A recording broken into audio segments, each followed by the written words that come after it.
Hello बच्चों, कैसे हो आप सब। मैं आशा करती हूँ आप सब बहुत ही अच्छे और स्वस्थ होंगे। तो आज की कक्षा में हम शुरू करने वाले हमारा अध्याय नंबर 5। इसका नाम है उपसर्ग समास। ठीक है बच्चों, चलिए देखिए, मतलब प्रीफिक्स कंपाउंड। ठीक है बच्चों, चलिए देखें। अच्छा बच्चों, एक एक करके से पढ़ते हैं, ठीक है। लेकिन बच्चों, इससे पहले मुझे ये बताइए कि आपने पिछली कक्षा में पढ़ रहे समास को क्या आपने उसका अभ्यास किया था। बच्चों, मैं आशा करती हूँ कि आप सबने उसका अच्छे से अभ्यास कर लिया होगा। ठीक है बच्चों, चलिए बच्चों शुरू करते हैं हमारा उपसर्ग समास। ठीक है बच्चों, आइए देखें। तो सबसे पहले देखते हैं उपसर्ग मतलब प्रीफिक्स। ठीक है, आइए देखिए। तो उपसर्ग दो शब्दों उप तथा सर्ग से मिलकर बना है ना बच्चों। इनमें जो शब्दांश शब्दों के पूर्व जोड़कर उनके अर्थ में परिवर्तन या विशेषता उत्पन्न कर देते हैं, उन्हें उपसर्ग कहते हैं। तो बच्चों, आपको समझ आया कि हमें क्या करना है। किसी भी शब्द के आगे एक नया शब्द जोड़ना है, और अगर उस शब्द के जुड़ जाने से जो हमारा पहला वाला शब्द था उसको एक विशेषता मिल जाती है या फिर उसका अर्थ बदल जाता है, तो हम कह सकते हैं कि वो हमारा क्या है, उपसर्ग है। कौन सा, जो आगे हमने जोड़ा है वो वाला। ठीक है बच्चों, आइए देखें कुछ उदाहरण इसके। तो देखिए यहाँ पे, जैसे कि ये क्या है, ये कौन है बताइए। ये है अभिनेता। वैसे तो ये कौन है, देखिए हमने क्या किया, ये एक नेता है, लेकिन हमने क्या किया, इसके आगे अभी जोड़ दिया तो ये बन जाएगा अभिनेता। ऐसे देखिए यहाँ पे, ये क्या है, कमजोर। ठीक है, क्या है, कमजोर। यहाँ देखिए दुबला। ठीक है, कैसा है, दुबला। तो यहाँ पे दू हमने आगे जोड़ा है। ठीक है बच्चों, आगे देखिए। यहाँ पर अभी, कम तथा दू शब्द नहीं है। ठीक है, देखिए इनको अगर हटा दिया जाए तो क्या इनका अलग से अपना कोई अर्थ है, दू का, कम का और अभी का? नहीं, इनका कोई भी अर्थ नहीं है। ठीक है बच्चों, आगे देखिए। तो ये शब्दों के अंश हैं, इनका अलग से प्रयोग नहीं हो सकता। ठीक है, ऐसे शब्दांश जब मूल शब्दों के पहले जुड़ते हैं तो नए शब्दों का निर्माण करते हैं, इन्हें उपसर्ग कहते हैं। तो बच्चों, आपको समझ आ गया कि जो भी शब्द जब हमने जोड़ा किसी शब्द के आगे तो एक नए शब्द को पहचान मिल गई है, एक नया शब्द बन गया है, तो वही आपका उपसर्ग है। ठीक है बच्चों, आइए आगे देखें इसकी परिभाषा। जो शब्दांश शब्दों के पहले जुड़कर उनके अर्थ में विशेषता या परिवर्तन ला देते हैं, उनके अर्थ को बदल देते हैं, उसे उपसर्ग कहते हैं। तो बच्चों, आपको समझ आ गया। चलिए अब हम आगे करते हैं उपसर्ग के प्रकार, मतलब काइंड्स ऑफ प्रीफिक्स। तो चलिए देखिए, उपसर्ग निम्नलिखित 3 प्रकार के होते हैं। ठीक है बच्चों, कौन कौन से होते हैं। तो देखिए बच्चों, संस्कृत के उपसर्ग कौन कौन से उपसर्ग है, जैसे कि अर्थ का मतलब क्या होता है, नहीं। तो ये उपसर्ग से बने कुछ शब्द के उदाहरण भी यहाँ पे दिए गए हैं, वो भी देख लेते हैं। तो ये हो जाएगा जैसे अजर, अज्ञानी, अपवित्र, अमृत, अन्याय, असत्य। ठीक है बच्चों, इसी प्रकार है अति। अति का मतलब होता है अधिक, ठीक है, या फिर सीमा से परे। तो इसके उदाहरण है अतिरिक्त, अतिवृष्टि, अतिविष, अतिक्रमण, अत्युत्तम, अतिचार, अतिभूमि, अत्याचार, अतिरंजित, अतिक्रम। ठीक है बच्चों, आई अन में देखिए क्या हो जाएगा, अभाव। तो ये हो जाएगा अनाचार, अनौपचारिक, अनंत, अनादि, अनावृत। ठीक है बच्चों, इसी प्रकार अनु का अर्थ है पीछे। ठीक है, तो ये हो जाएगा अनुचर, अनुसरण, अनुकरण, अनुरूप, अनुलोम। ठीक है बच्चों, आइए अब आप देखिए। तो आप में क्या है, देखिए अप का मतलब होता है विरुद्ध, मतलब बुरा। तो हम बोल सकते हैं जैसे अपकार, अपमान, उपक्रम, अपचय, अपशकुन, अपशब्द, अपवाद, अपयश। ठीक है बच्चों, आइए आगे देखें। अधि, अब अधि का क्या अर्थ है, अधि का अर्थ है ऊपर, श्रेष्ठ। ठीक है, तो उसके उदाहरण है अधिमान, अधिकार, अधिपति, अधिभार, अधिराज। ठीक है बच्चों, आगे देखिए। अध का मतलब होता है नीचे, तो हम कह सकते हैं अधपतन, अधगमन, अधोगति, अधोमुख। ठीक है बच्चों, ठीक है बच्चों।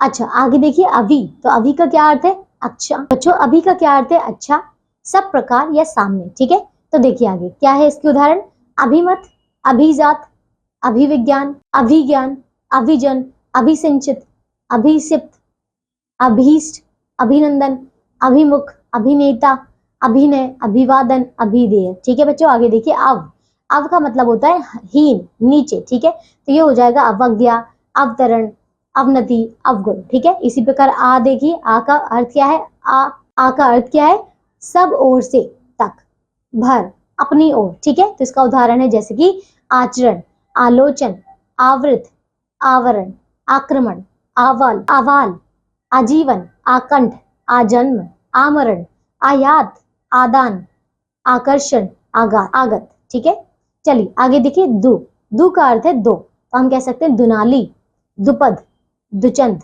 दुरंगा, दुमुहा। ठीक है, ऐसे ही देखिए स का क्या अर्थ है? साथ, सहित, तो ये हो जाएगा संदेह, सपत्नी, सशंक, सरस, सशक्त, सपरिवार। ठीक है, इसी प्रकार सु से देखिए, सु का अर्थ होता है अच्छा, तो उदाहरण है सुलभा, सुलभा, सुघड़, सुरेखा, सुजान, सुडौल, सुमूल, सुमेल। ठीक है, नी में देखिए, नी का अर्थ है बिना या फिर रहित, तो हम कह सकते हैं निवेग, निडर, निढाल, निकम्मा, निषिद्ध। ठीक है, इसी प्रकार बिन का क्या हो जाएगा? बिन का अर्थ है बिना, तो हम कह सकते हैं बिन बात, बिन ब्याह, बिन बाह, बिन भाव। ठीक है, बिन जाने, बिन पूछे। ठीक है बच्चों, आगे देखिए आप उर्दू फारसी उपसर्ग देखते हैं। ठीक है बच्चों, आइए, तो उपसर्ग है जैसे कि ला, तो इसका अर्थ है रहित, तो उपसर्ग से बने कुछ शब्द देख लेते हैं, जैसे कि लाजवाब, ला इलाज, लाचार, लापरवाह। ठीक है बच्चों, आगे देखिए आप हम। ठीक है, तो ये हम क्या है? उपसर्ग, और इसका अर्थ है समान या बराबर। तो देखिए उपसर्ग से बने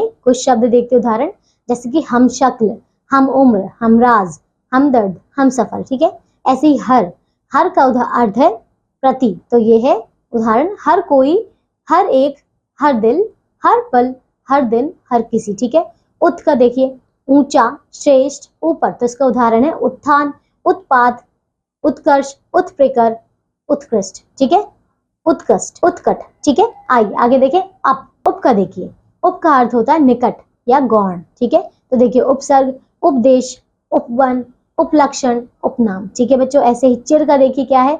बहुत, सदैव। ठीक है, तो देखिए हम क्या कह सकते हैं यहाँ पे? चिरातन। ठीक है, चिर परिचित, चिरायु, चिरकाल, चिरस्थायी। ठीक है बच्चों, आगे देखिए दुर का अर्थ क्या है? बुरा, तो हम कह सकते हैं दुर्दिन, दुर्गम, दुरात्मा, दुदैव, दुर्गति। ठीक है, दुस या दुष। ठीक है, देखिए क्या हो जाएगा?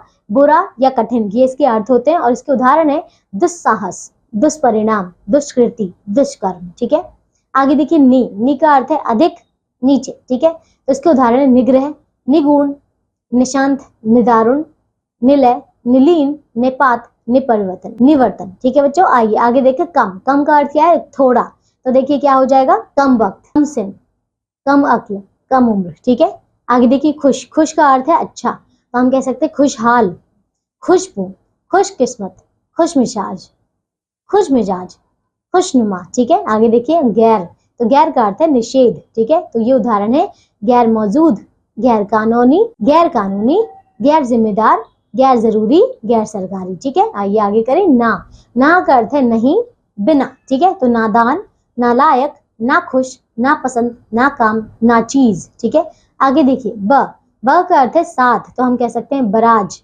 बदौलत, बनाम, बदस्तूर, बशर्ते। ठीक है, आगे देखिए बद का अर्थ है बुरा, तो हम कह सकते हैं बदमाश, बदजात, बदनाम, बदकार, बदतमीज, बदनीयत। ठीक है, ऐसे ही बा है, तो उसका अर्थ है अनुसार, सहित। ठीक है, तो उदाहरण है बाअदब, बावर्दी, बावफा, बाकायदा। ठीक है, आगे देखिए बे का अर्थ है रहित, तो हम कह सकते हैं बेदाग, बेलाग, बेगैरत, बेअदब, बेचैन, बेकार, बेशर्म। ठीक है, निर का अर्थ है रहित या निषेध, तो ये हो जाएगा उदाहरण निर्विकार, निराकर, निरामिष, निलोभ, निर्मल, निर्देश। ठीक है, निस का अर्थ देखिए क्या हो जाएगा? रहित या निषेध। ठीक है, तो इसका उदाहरण है निस्तार, निस्सार, निसंतान, निसंदेह। ठीक है, आगे देखिए परा, देखिए परा का अर्थ क्या है? पीछे, परे, उल्टा। ठीक है, उदाहरण है पराभूत, पराजय, पराकाष्ठा, परावर्तन, पराजित, पराक्रम। ठीक है, परि का देखिए आसपास, सब और पूरा। ठीक है, तो उदाहरण है परिशीलन, परिजन, परिव्याप्त, परिशुभ, परिशुद्ध, परिभ्रमण, परिभ्रम, परिवेश, परिकल्पना, परिक्रमा, परिकलन। ठीक है, ऐसी प्र का देखिए, प्र का अर्थ होता है छोटा, अधिक, आगे। ठीक है, तो इसका उदाहरण है प्रवचन, प्रभात, प्रदेश, प्रभेदन, प्रबाहु, प्रभेद, प्रभार, प्रंच, प्रज्वलित, प्रगाढ़, प्रख्यात, प्रभूत, प्रवेग, प्रवर, प्रचलन, प्रगति, प्रवाह, प्रेरणा, प्रेरता, प्रबोध। ठीक है बच्चों, आइए आगे देखें, जैसे प्रति। अब प्रति का क्या अर्थ है?